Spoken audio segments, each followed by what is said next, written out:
Selamat datang lagi di Mohak Official bersama Serinus para Mohak.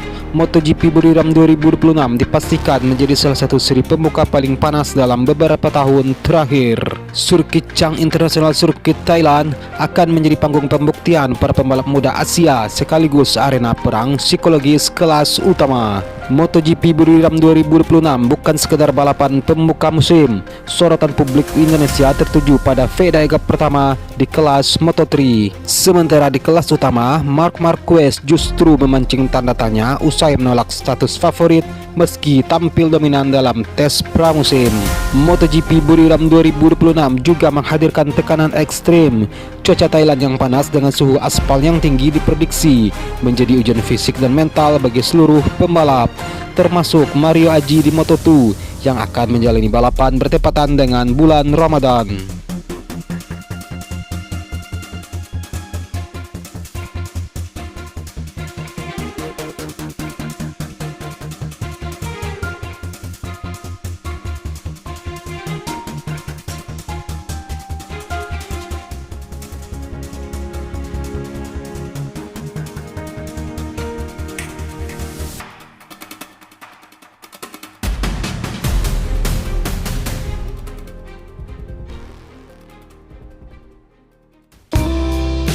Nama Veda Gap pertama menjadi magnet utama perhatian publik tanah air. Runner-up Red Bull Rookies Cup musim lalu tersebut datang bukan sebagai penggembira. Pembalap asal Gunung Kidul itu dinilai memiliki modal yang kuat untuk bersaing di Moto3. Di atas Honda NSF 250 RW yang telah dikalibrasi ulang, Veda Gap pertama menghadapi tantangan debut di sirkuit yang terkenal sulit untuk menyalip. Target resmi tim adalah finish 15 besar demi mengamankan poin perdana. Namun di balik layar beredar kabar bahwa Veda Gap pertama mengincar posisi 10 besar. Ambisi tersebut bukan sekedar tanpa alasan. Di kelas Moto3, selisih waktu antar pembalap seringkali hanya terpaut kurang dari 1 detik. Strategi akan menjadi kunci. Apakah Veda Gap pertama akan langsung menyerang sejak lap awal atau menunggu momen di 3 lap terakhir yang kerap menjadi penentu? Di Buriram, posisi grid depan sangat menentukan untuk menghindari kekacauan di tikungan pertama. MotoGP Buriram 2026 menjadi ujian mental bagi seorang Veda Gap pertama. Ia tak hanya membawa nama pribadi, akan tetapi juga harapan jutaan penggemar Indonesia yang merindukan podium dunia.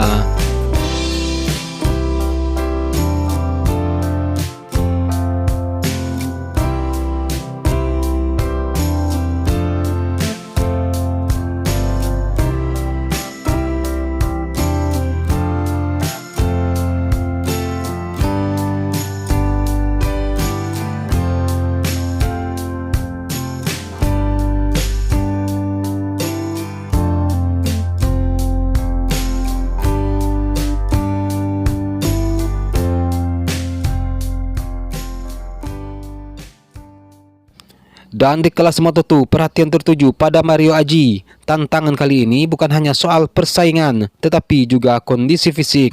Balapan berlangsung saat Ramadan, sementara suhu udara diperkirakan menyentuh 38 derajat Celcius. Motor Triumph 765cc di Moto2 menuntut tenaga ekstra. Analisis medis menyebut pembalap bisa kehilangan cairan tubuh hingga 2-3 kg dalam satu balapan di Buriram. Manajemen energi dan strategi nutrisi menjadi krusial.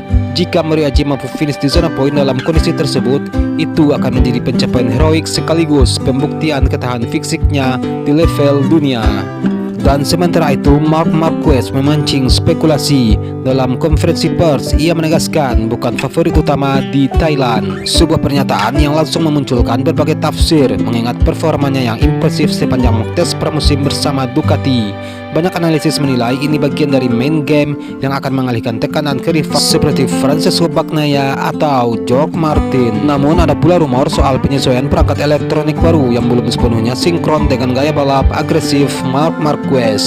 Sejarah menunjukkan ketika Marquez merendah, ia seringkali sedang menyiapkan kejutan. Buriram dengan kombinasi trek lurus panjang dan pengereman keras merupakan karakter sirkuit yang sesuai dengan kekuatan seorang Marc Marquez. Dan MotoGP Buriram 2026 pun berpotensi menjadi ajang pembuktian apakah Marc Marquez benar-benar kesulitan atau hanya memainkan strategi psikologis.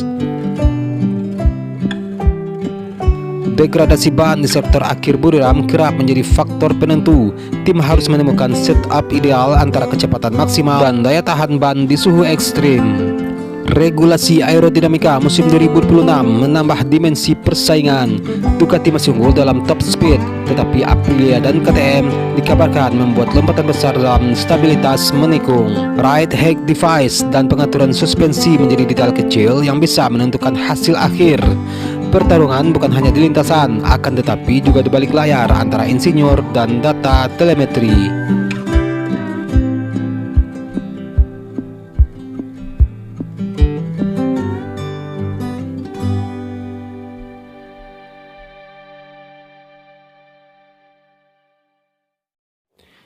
Pembalap CF Moto Gavieto Aspar, Maximo Kailes tak menunjuk satu lawan khusus kendati berpotensi menjadi favorit juara Moto3 2026.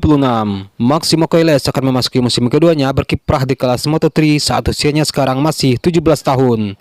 Pembalap yang bernaung di agensi bentukan Mark dan Alex Marquez itu baru akan genap berusia 18 tahun pada 19 Maret mendatang atau sebelum seri balap kedua pada GP Brazil. Pada musim lalu, Maximo Kailes harus menunggu hingga seri ketiga untuk debut Grand Prix-nya karena harus genap berusia 17 tahun. Seperti Fedaga pertama, dia berhak tampil lebih cepat setahun dari standar batas usia minimal karena prestasi tiga besar klasemen di Red Bull Rookies Cup. Ditambah dengan cedera yang membuatnya hanya tampil sekali dari 5 seri, Maximo Kailes tetap tancap gas untuk berakhir di peringkat ketiga dalam musim debutnya.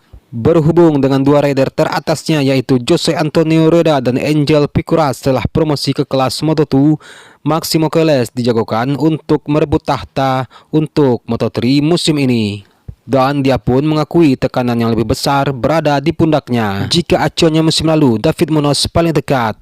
Munoz juga meraih 3 kemenangan seperti Kailes musim lalu tetapi kalah konsisten. Selain itu, sejumlah pendatang baru digadang-gadang akan mengikuti jejaknya untuk melesat sejak awal pada Moto3 2026. Dua rider yang paling menonjol adalah Brian Uriarte dari Red Bull KTM Ajo selaku juara Red Bull Rookies Cup 2025 dan Junior GP, dan Marco Morelli rekan setimnya di tim Aspar. Dan selain Fedaga pertama, kehadiran Hakim Danis juga menambah kental nuansa persaingan Asia. Sebagai sesama jebolan Asia Talent Cup, duel antara Fedaga pertama dan Hakim Danis akan menjadi tontonan wajib bagi para penggemar balap di kawasan Asia Tenggara. Mengendarai Honda NSF 250 RW milik Honda Tim Asia, Fedaga pertama memiliki dukungan teknis terbaik untuk meraih podium. Program pembinaan Astra Honda Motor terbukti sukses mengantarkan talenta lokal menuju kancah dunia. Dengan semangat satu hati, Fedaga pertama siap memberikan yang terbaik untuk mengakui Indonesia.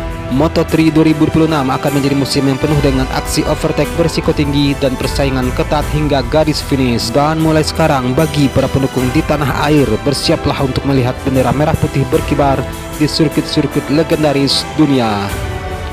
Dan sekian video hari ini. Akhir kata, Serinus Pratomohak, salam sayang untuk orang samping Anda dan sampai jumpa di video selanjutnya. Peace.